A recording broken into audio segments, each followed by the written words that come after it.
SIR. তো ইতিমধ্যেই SIR নিয়ে একটা বিরাট বড় আপডেট আমাদের সামনে চলে এসেছে। নির্বাচন কমিশনের কয়েকদিনের এসআইআর রিপোর্ট অনুযায়ী ৭০% ফর্ম ডিজিটাইজেশন হওয়ার সঙ্গে সঙ্গে বাদ গেছে লক্ষাধিক মানুষের নাম ভোটার লিস্ট থেকে। সাথেই নির্বাচন কমিশন কয়েকটি মন্ত্রী বৈঠকের পরে জানিয়েছেন ৫টি এমন ভুলের কথা স্পষ্ট হবে, সেই ৫টি ভুল যদি আপনি আপনার ফর্ম ফিল আপ করার সময় করে থাকেন তাহলে আপনাকে ডাকা হতে পারে এসআইআর এর পরবর্তী হিয়ারিং এ। তো এই ৫টি ভুল কি, এই সমস্ত কিছু আজকের এই বিস্তারিত ভিডিওর মধ্যে আলোচনা করতে চলেছি। তো ভিডিওটি শুরু করার আগে নমস্কার, আমি ধ্রুব, আপনারা দেখছেন ধ্রুব টক্স। আর এই চ্যানেল থেকে এরকম ইনফরমেটিভ ভিডিও নোটিফিকেশন সবার আগে পাওয়ার জন্য চ্যানেলটিকে অবশ্যই সাবস্ক্রাইব করুন। চলুন ভিডিওর মূল অংশে যাই।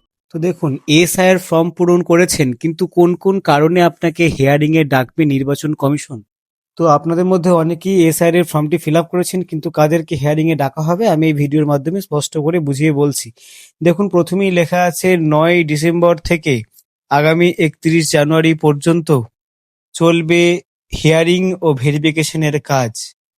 এরপর ৭ ফেব্রুয়ারি বের হবে ফাইনাল লিস্ট, অর্থাৎ ভোটারের ফাইনাল লিস্ট। কিন্তু এই হিয়ারিং এ কারা ডাক পাবেন, কেনই বা আপনাকে ডাকা হতে পারে এই হিয়ারিং এ। তো পরবর্তী পেজে চলে যাচ্ছি। দেখুন, লেখা আছে আমাদের রাজ্যে শুরু হয়ে গেছে এসআইআর। ৪ ডিসেম্বর পর্যন্ত চলবে এনুমারেশন। ডিসেম্বর ৯ তারিখ প্রকাশিত হবে খসড়া ভোটার তালিকা। তারপর চলবে সেই তালিকার সংশোধন। এর মধ্যে ৯ ডিসেম্বর থেকে আগামী বছরের ৩১শে জানুয়ারি পর্যন্ত চলবে হিয়ারিং ও ভেরিফিকেশনের কাজ, অর্থাৎ পরের বছর পর্যন্ত কিন্তু চলবে হিয়ারিং এর কাজ। এরপর ৭ ফেব্রুয়ারি বের হবে ফাইনাল লিস্ট। কিন্তু এই হিয়ারিং এ কারা ডাক পাবেন, কেনই বা আপনাকে ডাকা হতে পারে হিয়ারিং এ। কাদের ডাকা হতে পারে হিয়ারিং এ যদি বলে, এখানে বলছে ১ নম্বরে দেখুন লেখা আছে স্পষ্ট, ২০০২ সালের তালিকায় যাদের নাম নেই তারা যে তথ্য জমা দিচ্ছেন, ইলেকশন কমিশনের মনে হলে তাদেরকে ডেকে তারা পাঠাতেই পারে।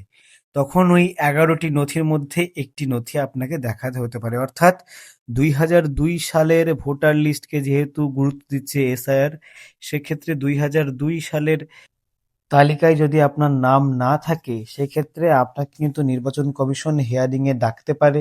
এর জন্য আপনাকে কোথাও যোগাযোগ করতে হবে না, বিএলওরা আপনার বাড়িতে দেখা করার নোটিশটি পাঠাবে এবং ওনারাই পুরোটা কিন্তু ক্লিয়ার করে বলে দেবেন যে কবে দেখা করতে হবে, কোথায় দেখা করতে হবে, আর কি কি ডকুমেন্ট দেখাতে হবে। এছাড়াও দেখুন ২ নম্বরে যে পয়েন্টটা বলছে, এছাড়া ২০০২ এর তালিকায় যাদের নাম নেই এবং পরিবারের কারোর নাম নেই তাদের হিয়ারিং এ ডেকে পাঠাবে কমিশন। সেখানে ১১টি ডকুমেন্টস এর মধ্যে যে কোনো একটি ডকুমেন্ট দেখাতে পারলেই তাদের এসআইআর এর ফাইনাল লিস্টে নাম উঠে যাবে। অর্থাৎ ২০০২ সালের তালিকায় যার নিজের নাম নেই এবং পরিবারের কারোরই নাম নেই, সেই সমস্ত ব্যক্তিকে কিন্তু হিয়ারিং এ ডাকা হতে পারে এবং তাদের ডকুমেন্ট কিন্তু সেখানে চেক করা হতে পারে বলে জানিয়েছেন পুরোপুরিভাবে নির্বাচন কমিশন। অর্থাৎ আপনার যদি নাম ২০০২ সালে ভোটার লিস্টে না থাকে বা আপনার কোনো আত্মীয় অর্থাৎ বাবা, মা, দাদু, ঠাকুমা কারোরই নাম যদি ২০০২ সালে ভোটার লিস্টে না থাকে, সেক্ষেত্রে কিন্তু আপনাকে ডেকে পাঠাতে পারে হিয়ারিং এর জন্য। এবার আমরা ৩ নম্বর পয়েন্টে চলে আসছি। দেখুন লেখা আছে এছাড়াও যারা ফর্ম ফিল আপের সময় গোলমাল করে ফেলেছেন তাদের তথ্য যদি বিএলও বুঝতে না পারে বা কমিশন যদি বুঝতে না পারে, সেই ব্যক্তি কিন্তু হিয়ারিং এ ডাকা হতে পারে। এর মানে হচ্ছে, ধরুন আপনি ফর্ম ফিল আপ করতে গিয়ে কোনো ভুল করে ফেলেছেন, কাটাকুটি করে ফেলেছেন, আপনার লেখাটি বোঝা যাচ্ছে না, আপনাকে ঠিকঠাকভাবে আইডেন্টিফাই করা যাচ্ছে না আপনি কি বলতে চাইছেন, সেক্ষেত্রে কিন্তু আপনাকে ডাকা হতে পারে। ৪ নম্বর পয়েন্টে দেখুন লেখা আছে এমনকি কোনো বৈধ ভোটার হয়তো ভুল তথ্য দিয়ে ফেলেছেন, তার দেওয়া তথ্যের সঙ্গে কমিশনের কাছে থাকা তথ্যের কোনো মিল না থাকলে ওই ব্যক্তিদের কেউ কমিশন ডেকে পাঠাতে পারে হিয়ারিং এ। অর্থাৎ আপনি ধরুন ভুল তথ্য দিয়ে ফেলেছেন আপনার এসআইআর এর ফর্ম ফিল আপ করতে গিয়ে, সেক্ষেত্রে আপনার ফর্মের যে তথ্যটি প্রদান করেছেন আর নির্বাচন কমিশনের কাছে আপনার যে তথ্যগুলি আছে, সেই তথ্য যদি নির্বাচন কমিশন কোনো রকম কোনো মিল না পায় বা সামঞ্জস্যতা না পায়, সেক্ষেত্রে কিন্তু আপনাকে ডেকে পাঠাতে পারে হিয়ারিং এর জন্য। উপযুক্ত ডকুমেন্ট সেখানে যদি আপনি দেখাতে পারেন বা বলতে পারেন, তাহলে কিন্তু কোনো রকম কোনো সমস্যা হবে না। এবার দেখুন ৫ নম্বর পয়েন্টে চলে আসছি। 5 নম্বর পয়েন্টে দেখুন স্পষ্ট করে বলছে, যেখানে কোনো ভোটারকে নিয়ে সন্দেহ হবে কমিশনের, সেখানেই কিন্তু কমিশন সেই ভোটারকে ডেকে পাঠাতে পারে হিয়ারিং এর জন্য। আর সেখানে যদি 11টি নথির মধ্যে একটি নথি দেখাতে পারে, তাহলেই তার নাম এসআইআর এর ফাইনাল লিস্টে উঠে যাবে।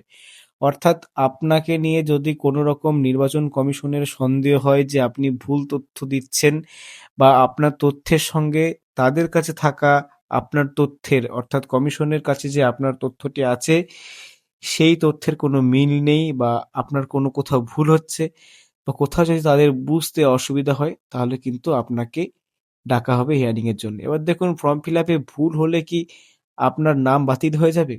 দেখুন দর্শক বন্ধুরা, এখানে স্পষ্ট লেখা আছে, কোনো তথ্য ভুল হলে সেখানে একটা টান দিয়ে কেটে পাশে সঠিক তথ্যটি লিখতে হবে।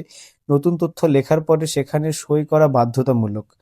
বাংলায় প্রায় 7.5 কোটি ভোটার, ফলে প্রত্যেক ভোটারের জন্য নতুন নতুন ডুপ্লিকেট ফর্ম বের করা সহজ নয় কমিশনের জন্য।